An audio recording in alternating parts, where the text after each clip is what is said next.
Naranasan mo na bang ma-scam? Kahit saan bahagi ng mundo yata meron namang scam talaga. Hindi lang sa Pilipinas.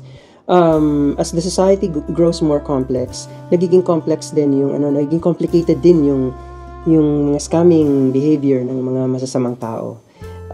Here are a list of 20 scams that target Filipino overseas workers. Tandaan niyo po ito, okay? Kahit nasa ang bahagi man kayo ng mundo, not necessarily in the US, whether you are in Asia, or in Africa, or in Europe, tandaan natin to. Number 1, investment scam.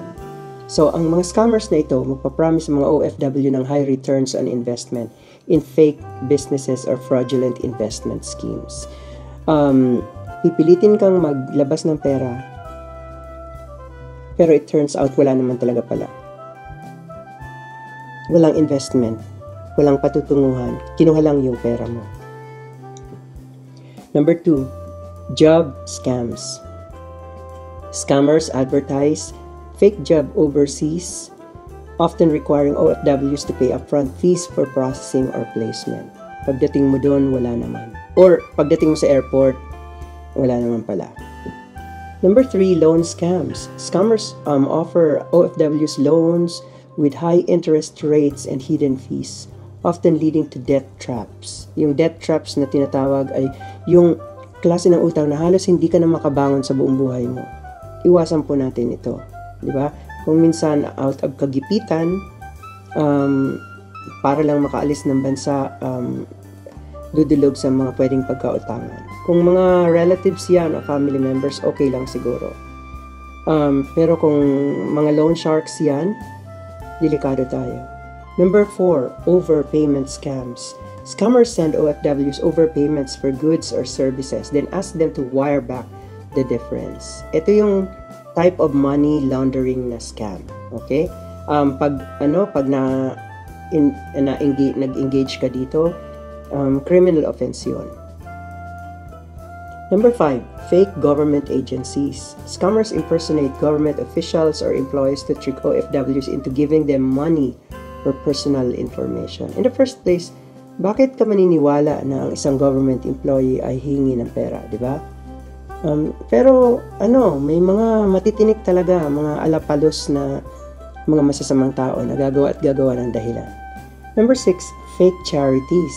So scammers create fake charities to solicit donations from OFWs. Ito yung mahirap dyan. Ginamit yung certain organizations or agencies. Number 7, romance scams. Scammers create fake online profiles to establish romantic relationship with OFWs, then ask them for money or gifts. Usually, lumalabas to towards Valentine's Day. Ang target nito, mga single, or yung mga overage na, o yung mga single parents. Kaya iwasan natin to. Number 8, lottery scams. Scammers inform OFWs that they have won a lottery, but they need to pay a fee to claim their prize. How about that? Nanalo ka nga tapos ikaw pang bibigay ng pera. Obvious na red flag yun. Number 9, work from home scams. Scammers promise OFWs high-paying work from home jobs, but they require them to pay upfront fees or purchase products. Nakikita nyo na yung commonality dito sa mga scams na to. Magbabayad ka muna bago ka magkaroon ng trabaho o bago mo makuha yung perang napanalunan mo. Pag nangyari yan sa inyo, red flag yan. Number 10, social media scams. Scammers create fake social media profiles to trick OFWs into giving them money or personal information. Kung minsan, di ba, ninanakaw yung account ng mga relatives natin tapos biglang uutang sa'yo. Yung tita mo, yung tito mo. Turns out na nakuha na pala ng scammer yung profile nila. Fake immigration agencies.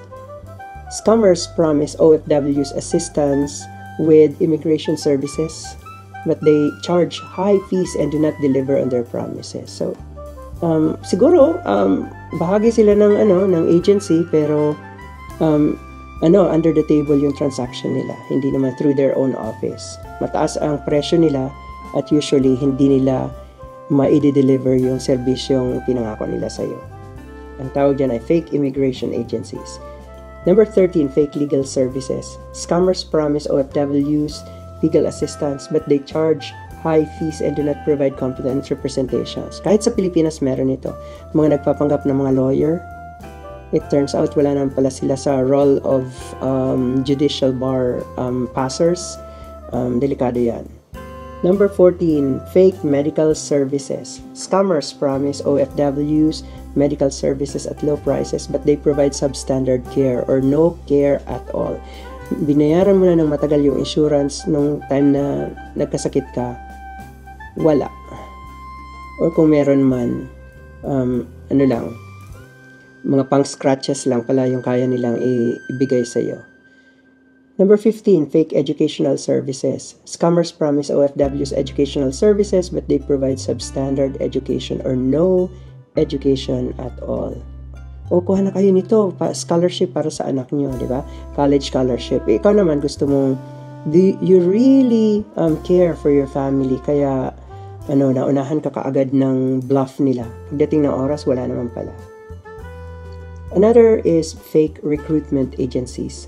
Scammers promise OFWs job overseas, but they charge high fees and do not deliver on their promises. Nung nakabayad ka, wala na. Bigla na lang silang nag-disappear. Number 17, fake banks and financial institutions. So scammers create fake banks and financial institutions to trick OFWs into depositing their money. Kung hindi natin kilala ang pangalan ng bangko, wag. Kung may duda kayo, mag-research. Kasi chances are, yung gut feel nyo, sinasabi na sa inyo na maluloko lang kayo. Number 18, fake remittances. Scammers often offer OFWs fake remittance service, but they steal their money instead. Ito yung yung masakit dun, di ba? Mga fake remittances. Number 19, fake insurance companies. Scammers sell OFWs fake insurance policies, pero fake. Wala. Pagdating ng oras, wala. Yung pera mo tinakbo na. And finally, number 20, fake dating apps. Scammers create fake dating apps to trick OFWs into giving them money or personal information. Dahil malungkot sa abroad, ikaw naman napapayag na mag-join. Pero it turned out na pinirahan ka lang pala. So, kung isa-summarize natin yung mga kailangan nating matutunan doon. Number 1, be wary of any offer that seems too good to be true. Sabihin mo siguro, ay grabe, ang galing. Pag ganyan kagaling yan, red flag yan. Or do your research before giving money to anyone or investing in anything. Be careful about sharing your personal information kasi for all you know, yung personal information mo ang unang-unang nilang bibiktimahin. Be skeptical of unsolicited emails and phone calls. Naibigay ng kaibigan mo ang ang phone number mo and so on and so forth. Wag. If you are unsure about something, ask a trusted friend, family member, or colleague for any advice. O baka may reviews na sila tungkol dyan sa company, agency, o program na yan. Para hindi ka na mautok, para hindi ka na maloko. So, ingat po tayo palagi, iwas sa mga ganitong scams. Thank you.